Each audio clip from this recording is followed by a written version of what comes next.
What's up, everybody? This is Whiskey in the Six. I'm Rob. This is it. Whiskey of the Year time. We have my honorable mentions over here to my left and right. So I'm going to start with the Canadian ones first. Last Straw, Rye. Really good. One Rye shootout that Jeremy and I did this year. Had to mention that. Both realms from Sons of Vancouver. Really good, especially this dark fruit and cacao one. Honestly, tastes exactly how it reads. Really good stuff. The Freud Carchis, one of my honorable mentions here. They've been really good lately. This one was actually really good as well. Not sure which one I like better, this year's or last year's, but this was excellent.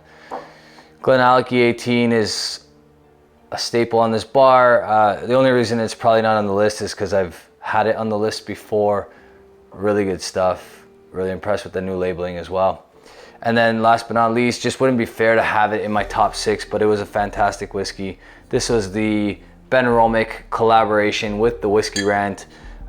First fill, sherry hogshead, distilled 10/06, 2013, bottled 16/08, 2023. So 10 years old. This was awesome. So grateful to have this opportunity this year. We'll see what 2025 brings, but this was a very cool opportunity for me. All right, with my number 6, without further ado, it's the Two Brewers Release 45. They just released a Release 47. I think Release 46 was accidentally overlapped. It'll be circled back to very shortly, but this 45, you can probably still find in Alberta, if I'm not mistaken, was 14 years old. It was 70% malted barley and 30% malted rye, 58% ABV. So technically a cask strength, no added color, unchill filtered, all those fun things. Really good stuff. Had to mention it on my top 6. This is my number 6. It's creeping up there on the top 6. Eventually, who knows, maybe there will be a number 1 from Two Brewers. So Two Brewers is my number 6. Number 5, I don't actually have the bottle. It was on loan to me when I did the review on it. It's the Bunnahabhain 12-year-old cask strength from 2023. Just fantastic stuff. Honestly, really good. Great bang for your buck. If you're in the US, you should be snatching those up because they're actually an incredible buy. Under $100 and just high quality liquid. So get those if you can, if they're available in your area, because they're definitely worth it. Number 4 is the Lagavulin 12 from this year. Now, obviously these are creeping up in price. They can be upwards of 250 Canadian dollars. This one is 57.4%. It's the newest edition. Jeremy and I are doing an entire Lagavulin 12 rundown, and we're super impressed with the consistency of these things. They all taste so alike. It's crazy. Just fantastic whiskey. You will not dislike this if you like peat. I can put my money on it. Just fantastic stuff. It's been consistent every year. The only thing that's not consistent is the price, and I really do hope that they are a little bit more considerate with that moving forward, because they don't sell out as fast as they used to based on the price, and maybe that's kind of the intent there too. But it would be nice to see this under $200 Canadian again, where it belongs, and this will be bought over an Octomore all day every day if that price continues to be lower. Number 3 is the Bruichladdich 18. Now, I was pleasantly surprised by this whiskey. I thought it wasn't going to be as great as it ended up being. Just really good stuff. 50% ABV. When these guys put their mind to something, they do it so well. Octomore costs more than this bottle right here. So let that sink in for a bit, because Octomore is 5 years old. This is 18 years old. It's from the same distillery. I know there's a lot of reasoning behind why Octomore is priced the way it's priced, but if I'm picking a Bruichladdich product to spend just north of $200 on, it's gonna be this one all day, every day. Fantastic stuff. If you haven't tried it, I highly recommend it. Number 2, the Hazelburn 15. I remember passing up on this bottle originally, which is crazy because I never pass up on Springbank. But lately I've been passing up on the Springbank 10, passing up on the Springbank 15, giving other people a shot to get it.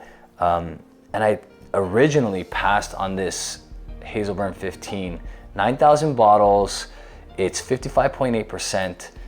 When we cracked it, my buddy Paulo cracked his bottle, it hit us in the face the way a Glenfarclas family cask would, and like the better Glenfarclas family casks. This stuff is incredible.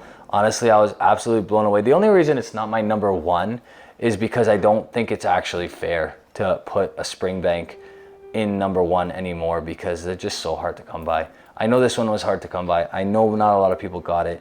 I still had to put it number 2 because it's just so good, and it's really hard to say anything bad about it. I don't know anybody that dislikes this bottle.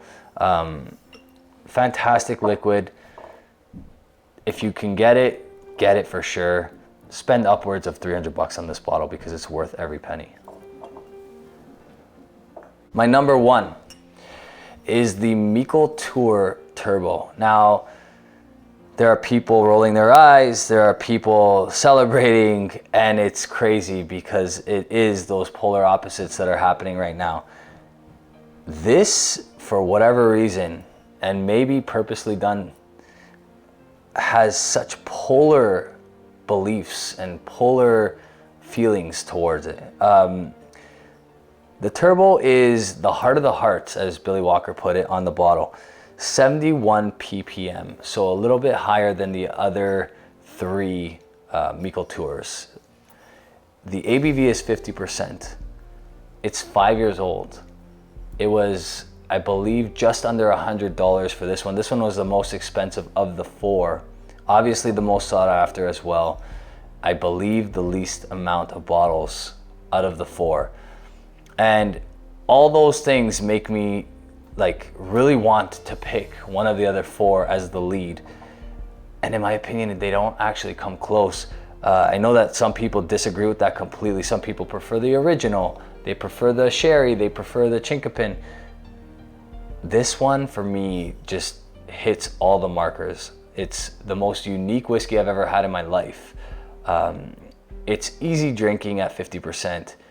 The peat is perfect. The heart of the hearts is a true testament to Billy Walker's distilling ability because you actually can tell the difference. This tastes older, in my opinion, than the other 3. It's got the older vibes, and that's obviously coming from the fact that they're using the best part of the distillate for this whiskey. As the old whiskey in the 6 terms would go, this is absolutely bonkers. I'm looking forward to getting the second batch of the Mikkel Tour Turbo. I bought in. I wish the name was a little different. I think the Turbo kind of is just silly. It kind of seems like it's geared to like a action figure collector, which is strange. I don't understand why they decided to call it the Turbo. They could have, as a buddy of mine suggested, called it the Hearts. And that would have been actually a great name for it because it's the heart of the hearts, as Billy Walker wrote on the bottle. Gorgeous stuff. I can't say enough good about it. Again, not for everybody, and I don't expect people to love the fact that I picked this as my number 1. I do think there's going to be a lot of people saying great job, a lot of other people saying I hated it, and that's what I think, honestly, Billy Walker intended for this whole line. Do I think it competes with Octomore? Absolutely, and at a fraction of the price. We did a head-to-head, this versus the Octomore 6.3, and in my eyes, my palate, it actually like stuck up for itself, despite not being a cask-strength whiskey. The 6.3 also is the best of the Octomores that I've tried, and Jeremy himself. So for this to stick up to that, I think is a huge testament to how good this is. At $100 Canadian, even better. You're gonna love this stuff if you love peat. If you don't love peat, obviously this is not for you.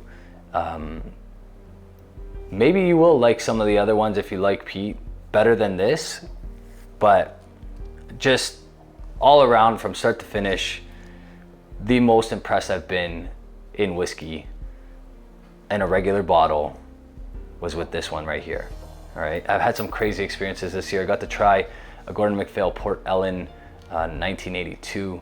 Got to try all 3 batches of the Benromic 40.